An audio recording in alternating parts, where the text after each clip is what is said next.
Session 2, 7 Mental Laws.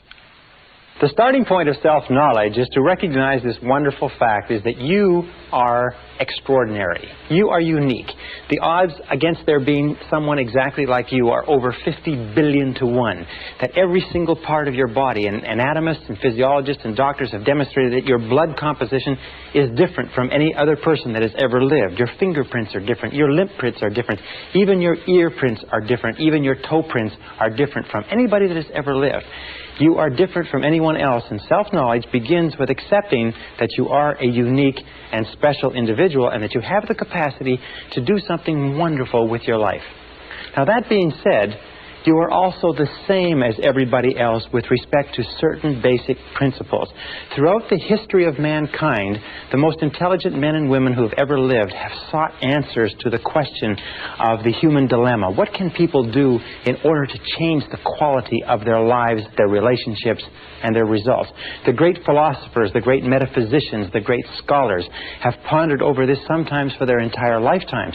In our century, I know men and women who've spent 10, 20, 30, 40, even 50 years studying success and achievement to find out what general rules and principles we can draw upon to be more successful. The first thing that we have to start with, the basis for this entire course, the psychology of achievement, is this, is that you are a mental creature. The only thing that makes you truly unique is your mind. Everything else you have in common, as Eugene O'Neill, the playwright, said, with a horse or a pig. Your mind is what makes you unique. Your body simply carries your mind around. And just as electricity works on laws of electricity, and physics works on laws of physics, and nature works on laws of nature, there are certain mental laws that determine everything that happens to you. And these mental laws are as inexorable as the laws of gravity. They work 100% of the time. And every single success you have in life comes from living your life in harmony with basic mental laws, and every problem or difficulty you ever have in life comes from living your life out of harmony with those basic laws.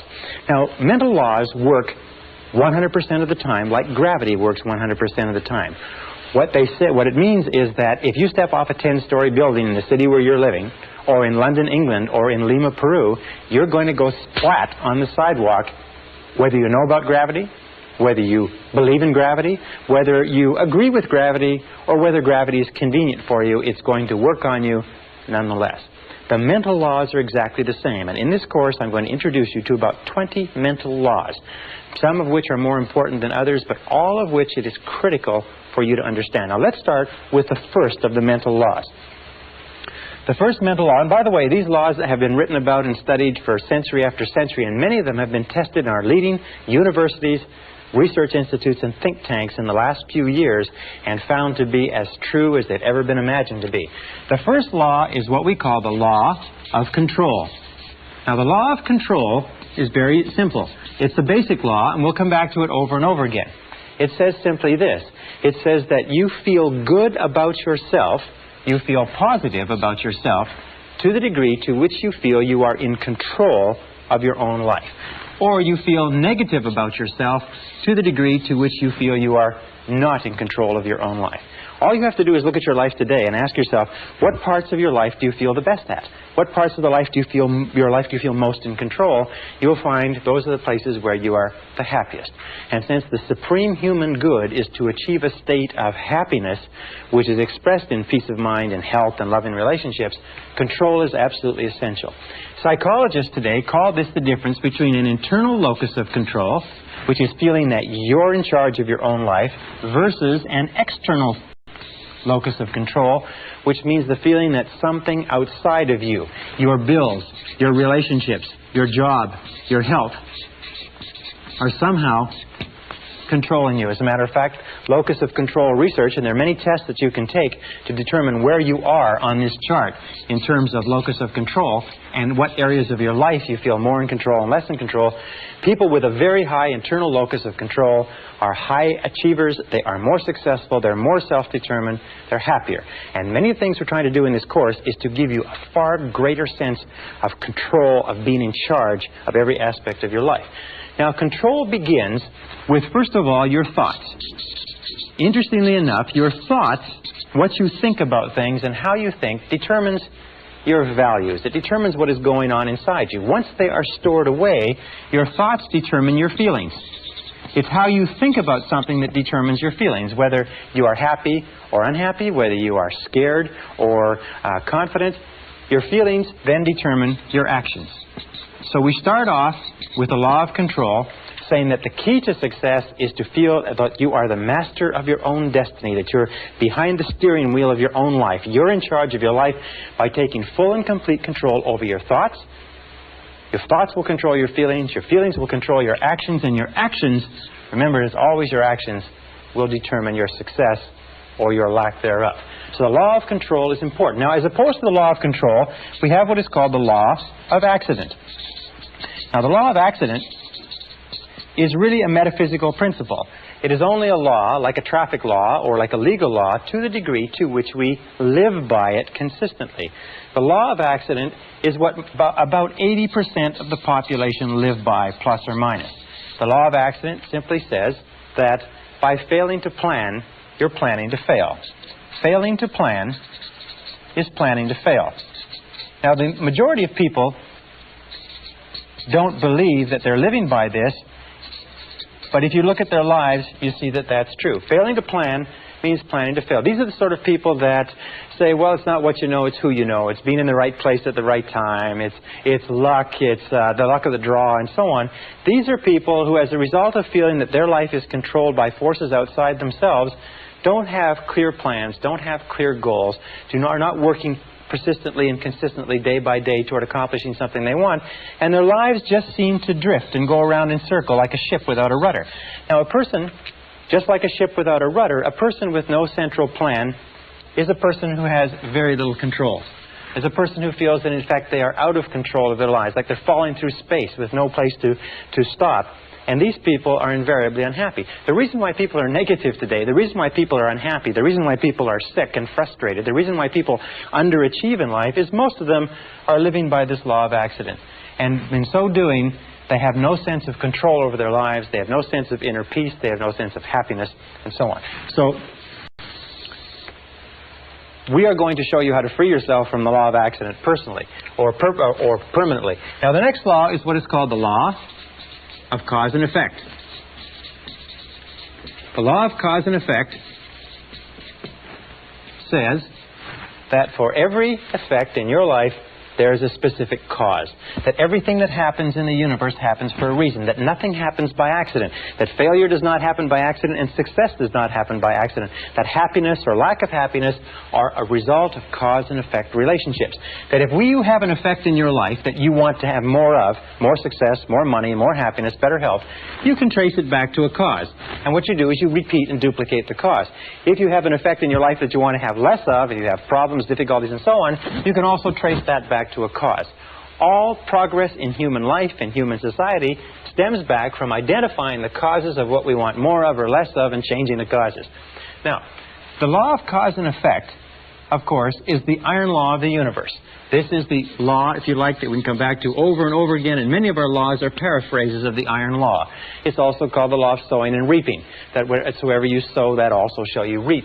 But the iron law, the law of cause and effect, gives us a complete sense of control. If we believe that there's a cause and effect relationship, that everything happens for a reason, then we have a tremendous feeling of control in our lives. We can identify the causes, we can duplicate the causes, we can make our lives anything we want. The most important application of the law of cause and effect is this. It is that thoughts are causes. Thoughts are causes and conditions are effects. Thoughts are causes and conditions are simply effects. The starting point of everything is your thoughts about something. It's your thoughts about a job, your thoughts about a relationship, your thoughts about your health, your thoughts about your future. Your thoughts become causative agents. The conditions become the effects. That if you wish to change any of the conditions of your life, you have to change the thoughts that precede those conditions. You have to change what is going on in your mind. Now, wonderfully enough, there's only one thing in the whole universe over which you have complete control, and that is your thoughts. So if you take full and complete control over your thoughts and keep your thoughts on what it is you want, make them positive causes, the conditions or effects will take care of themselves with the inexorability of a law of nature. Now, the next law is what is called the law of belief. The law of belief simply says that whatever you believe with feeling, and this is the key, with feeling, and the more emotion you put into a belief, becomes your reality. It becomes your reality because you will always act in a manner consistent with your beliefs. As a matter of fact, your entire reality right now is simply an outward picturing of your most intensely held beliefs. If you believe something that is positive or believe something that is negative, or as Henry Ford said, if you believe you can do a thing or if you believe you cannot, you are right. Our beliefs do form our realities. To the degree to which we believe anything to be true, our beliefs act as sort of like a screen. They filter out any information that is inconsistent with our beliefs. We have a deep down desire inside of us to remain consistent. So we're always trying to view our world, rationalize our world, interpret our world so that it is consistent with what we have already decided to believe. We develop what is called scotomas. A scotoma is a word in psychology that simply says that we develop blind spots. We do not see opportunities if we are convinced that there are no opportunities. We do not see possibilities for success if we don't believe that success is possible for us. However, if we begin to change our beliefs, we begin to change our realities. Let me give you an example. There's a story of a young man who came from a small Midwestern town. It's a true story. It was reported in the psychological journals a couple of years ago. He got straight A's all through junior high school and high school. At the end of the 12th grade, he wrote his Scholastic Achievement Test to go to university. A few weeks later, he got back a letter from the university saying, "You have scored 98 on the Scholastic Achievement Test, and you're hereby admitted to the university for the fall semester." Well, he didn't know very much about Scholastic Achievement Tests, and he thought that the 98 was an IQ score. Now, an IQ score of 98 is slightly below average and is about 20 points below what is necessary for college-level work. He was convinced, and he just discarded his entire high school career, all the A's that he's gotten. He was convinced that he could not do college-level work, but he went off to college in the fall. After the first semester, he was failing or nearly failing in every subject. His counselor called him in and said, "What seems to be the problem?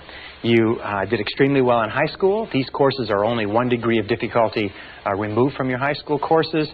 Are you having problems with girls? Are you having problems with drugs? Having problems adjusting? What is it?" He said, "Well, sir," he said, "I'm doing the very best I can, but you can't blame me. I've only got a 98 IQ. And the counselor had his file in front of him. He said, "What are you talking about?" He said, "Well, in my letter of admission to the university, it said that I got a 98 on the Scholastic Achievement Test." He said, "Son, that's not an IQ." They said, "That's not an IQ. That is a percentile. What that means is that you scored equal to or higher than 98% of the students in the country who wrote that test. You're one of the brightest kids in this university." Well, this young guy went out. He checked on the Scholastic Achievement Test. He found it was true that the 98 was a percentile, not an IQ. He went back to his courses, and 2 years later, he was in the top 10 in a 30,000 student university. He was leading in all of his classes. Once he changed his reality, once he changed his beliefs about his intelligence, his reality changed automatically. Now, an important point with regard to this is that every one of us has self-limiting beliefs. Every one of us believes ourselves to be limited in some way.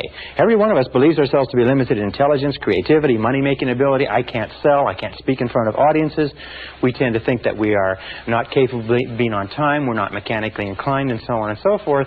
But exhaustive research demonstrates that talents are pretty evenly spread throughout the population.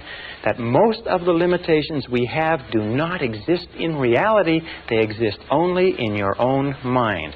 And one of the starting points of great achievement is to start questioning those self-limiting beliefs and throw them off and act as if they did not exist. And when you act as if they didn't exist, lo and behold, they simply disappear. Okay, the next law is what is called the law of expectations. Now, the law of expectations is a law that has been talked about throughout all of human history. Just like in the law of belief, William James of Harvard said, "Belief creates the actual fact. As a man thinketh in his heart, or as he believeth, so is he." The law of expectations over and over says, what you expect, you get. You get not what you want, but what you expect. That your expectations, especially your expectations about outcomes, how you think things are going to turn out, become your own self-fulfilling prophecies. And Dr. Robert Rosenthal of Harvard University has done something like 300 experiments on expectations theory, on what is called experimenter theory, and he finds that your expectations have an effect on other people and events and circumstances, even if your expectations are based on totally false information. Whatever you expect with confidence. In other words, if you confidently expect good things to happen, surprise, surprise, good things happen to you.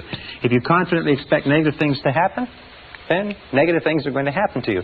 That most successful people have developed an attitude of confidently expecting good things to happen. It's called the attitude of positive self-expectancy. It is the attitude of the winner. The winner looks for good things to happen. The winner expects to win in advance, and lo and behold, whatever you expect with confidence tends to come true, even if the information upon which your expectations is based is totally false. Now, let me give you an example of expectations. Some years ago, Dr. Rosenthal, after conducting a variety of different experiments, came to the conclusion that the expectations that teachers had of students was having a tremendous effect on their ability to learn and their grade level averages. So he put together a series of experiments, and then one major experiment which was tremendous. He went to the San Francisco Bay Area, and at the beginning of the school year, he had the principal call in 3 teachers. The 3 teachers were told that by the principal, as a result of teaching excellence, they had been singled out as the 3 best teachers in the school, and that they were going to be given 30 students each of the brightest students in the school identified by IQ tests at the end of the last semester. They would be able to teach these students for the entire year, and it was estimated by experts that these students would jump in scholastic achievement an average of 20 to 30% over the course of that school year. Now, the teachers were told that one of the conditions was that they mustn't tell the teacher, they mustn't tell the students, and they mustn't tell their parents. They must continue to teach the same way, and classes were carefully monitored to make sure that they taught the same way they taught before, but only they would know that they had been given 30 bright students each to teach for the whole year. The teachers were delighted. The teachers went out. They were excited about this. They worked hard with those students. They spent time after school with them. They got really, really involved in teaching more than they ever had before. And at the end of the school year, lo and behold, those 3 classes led not only the school, but the entire school district in academic accomplishment. At the end of the year, they called the 3 teachers in. They sat them down and they said, well, you've had a good year. And they said, yes, well, it was great. Those kids were so bright. They were so eager to learn. They said, well, maybe we should tell you the truth, that this was an experiment. And the fact is that the beginning of the school year, we selected the names of 90 children by lottery from the school population at large and assigned them to your class. We didn't even know what their IQs were. They said, well, that's remarkable. Well, how could it have happened that they did so well? And then they looked at each other and said, well, of course, it's because we are the 3 most excellent teachers in this school. They said, well, the other side of it was simply this, is at the beginning of the school year, we put all the teachers' names in a hat, and yours were the first 3 names that were drawn. So this is what is called a double-blind experiment. They held constant for everything but expectations. Now, the expectations on the teachers were explicit. We believe that you are excellent teachers. The expectations of the teachers on the students were implicit. They were never spoken. The teachers just treated those students as though they were really intelligent, and the students bloomed and blossomed. And in one of the classes, a student from beginning of the year to the end of the year jumped 25 IQ points. In a subsequent experiment, a student jumped as much as 27 IQ points, which is to prove that high expectations teachers bring out intelligence in students that is completely unheard of. Marva Collins, the famous teacher in the Chicago inner city, has found that if you treat students as though they're intelligent and talk to them and work with them as though they are really bright, they will absolutely astonish you in terms of academic accomplishment. All right, this brings us to the critical role of expectations in your life. First part of expectations in your life, number 1, and where expectations affect you. Expectations of your parents.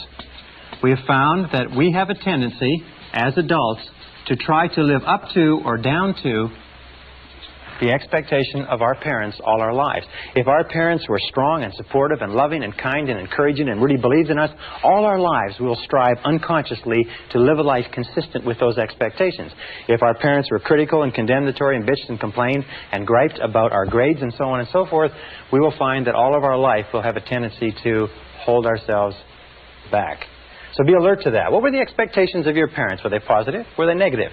Were they boosting or were they discouraging? And how much are they affecting you today? Second area of expectations is the expectations of your boss. In all of our studies, we have found especially in the studies on excellence in organizations, we have found that high expectations, bosses have high-performance work environments. Now, if you work for a boss who's negative, critical, and condemnatory, if you work for a boss that has negative expectations or a negative attitude, chances are your performance will be at the very lowest. As a matter of fact, if you look at the course of your working career, you'll find that the times of your life that you've enjoyed the most is working under a boss that has high positive expectations of you and your ability. Isn't that correct? The third area of expectations is the expectations you have of others, especially of your children, especially of your spouse or your mate, especially of your subordinates or the people who look up to you. You see, we are profoundly affected by the opinions of anybody we respect, by the attitudes toward us of anybody we respect. And if you have high positive expectations of the people around you, especially your children, they will rise to fulfill those expectations. So the basic rule with regard to this is always expect good things of other people. In word and deed, tell them continually, I believe in you. And number 4 area of expectations is the expectations you have of yourself. In the final analysis, these are the most powerful. If you have high positive expectations of yourself, you'll be astonished at what it will mean to your life. Always expect the best. Always expect the best. And here's a little exercise which I learned from one of my graduates, one of our live seminars. He found that by starting off every day with this simple little exercise and saying to himself, I believe something wonderful is going to happen to me today. I believe something wonderful is going to happen to me today. I believe something wonderful is going to happen to me today. That this little exercise changed his whole attitude. That he went through the whole day with the attitude of somebody with a confident self-expectancy. That everything that happened during the course of the day, he thought, maybe this is something wonderful that's going to happen to me. And you know that if you will do this, if you will say before you go to sleep, I believe something wonderful is going to happen to me tomorrow. And if you'll say when you get up in the morning, I believe something wonderful is going to happen to me today. And if all day long you say, I believe something wonderful is going to happen to me, you'll find that as you go to sleep the next night, and try this today, it's a very powerful exercise. It sounds a little bit corny, but it's a very powerful exercise. If you'll try it, you'll find that when you go to sleep, you will not be able to think of all the wonderful things that happen to you. You'll just be surprised that your parking spaces will open up and friends will call and you'll get checks in the mail. Just your life will be a series of really positive, happy experiences. So always expect the best. I believe something wonderful is going to happen to me today, and by the inexorability of a law of nature, it's going to happen to you. I can assure you it's happened to thousands and thousands and thousands of our graduates who will literally astonish you, the effect of this corny little exercise. All right, the next law is what is called the law of attraction. Now, the law of attraction simply says that you are a living magnet. You are a living magnet. And that you inevitably attract into your life the people and circumstances that are in harmony with your dominant thoughts. In the universe, we know that all of energy is in a state of vibration. That everything is vibrating. Even this board is vibrating. Your skin is vibrating. Every substance is vibrating because of its molecular structure. And we also know there's a law of radiation. That everything is vibrating outward. The process of entropy. And we find that whatever you are thinking, your thoughts are also a form of energy that is vibrating and radiating out from you and that travels at the speed of light so that you can affect people and circumstances at great distances. Have you ever had an experience where you're thinking about somebody and the telephone rings and it's them? Have you ever had an experience where you phone somebody else and they say, we were just talking about you? It just leaps into your mind. Have you ever had an experience when you're in tune with your husband or wife and you think, you know, I'd like to go out to dinner at such and such a place tonight, and you call home and they will say, why don't we go out to dinner at such and such a place? These are all examples of this law of attraction. The law of attraction is considered by many to be one of the most important laws of human existence. In this, you will always attract to yourself, positive or negative, people and circumstances that harmonize with your dominant thoughts. That whatever you're thinking on a continuing basis, you're attracting into your life. You're drawing it into your life like a magnet. That's why it's so important that you keep your thoughts on what you want, keep your thoughts on what you desire, and keep your thoughts off of what you don't want. And by the way, as you advance and develop and become more proficient and more sharp with these methods, the law of attraction will work faster for you and with greater accuracy. So be careful. Use it right. The last law we'll talk about in this session is called the law of correspondence. The law of correspondence is a law that says, and it's quoted by Jesus, as within, so without. As within, so without. And what it simply means is this. It means that your outer world is a mirror. And that's probably the best word. Your outer world is a mirror, and it simply reflects back to you what is going on in your inner world. That your outer world is the result of your inner world. That what is going on within determines what is going on without. That if you want to change your outer world, you have to change your inner world. Now that means that you can look at your words, you can look at your level of health. What is going on in terms of your physical health is largely determined by what is going on in your mind. What is going on in your relationships is the most perfect example, because you find that when you are feeling good inside, your relationships go smoothly. When you're feeling negative or stressed inside, your relationships go poorly. Your relationships are the mirror image reflection of the quality of your own personality. You can tell how healthy your personality is by looking at the relationships around you.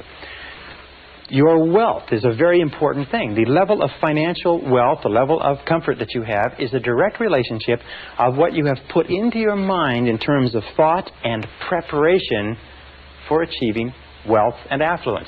If you wish to be more successful on the outside, you have to be more successful on the inside. And the more you go to work on the inside, which is the only part of your whole life that you can control, the more you go to work on the inside, the more rapidly your external world changes. The big mistake in life, and the reason why most people are unhappy, is why?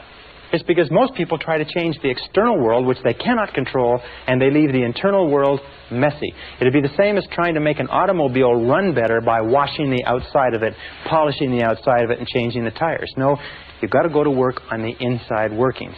As you change your mind, as you change what is going on inside, you change what is going on outside. Now, many years ago, Earl Nightingale, a great success philosopher, woke up in the middle of the night with a quotation which changed his life and changed the lives of millions of others, which is sort of tacks on to all of these laws that we're talking about. And it was simply this, is you become what you think about. You become what you think about. And since the only thing that you can control is your thinking, if you change what you are thinking about, you will begin to change your reality. If you change what you expect, you change what you believe, you change your dominant thoughts, you change your inner workings, you begin to attract into your life people, circumstances, events, opportunities, and everything consistent with your new thoughts. The reason people are unsuccessful is they think thoughts of unsuccess or failure.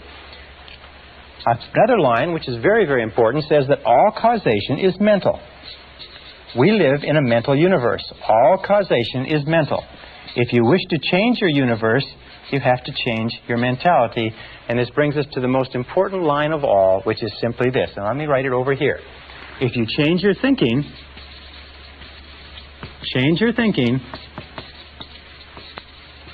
and you change your life.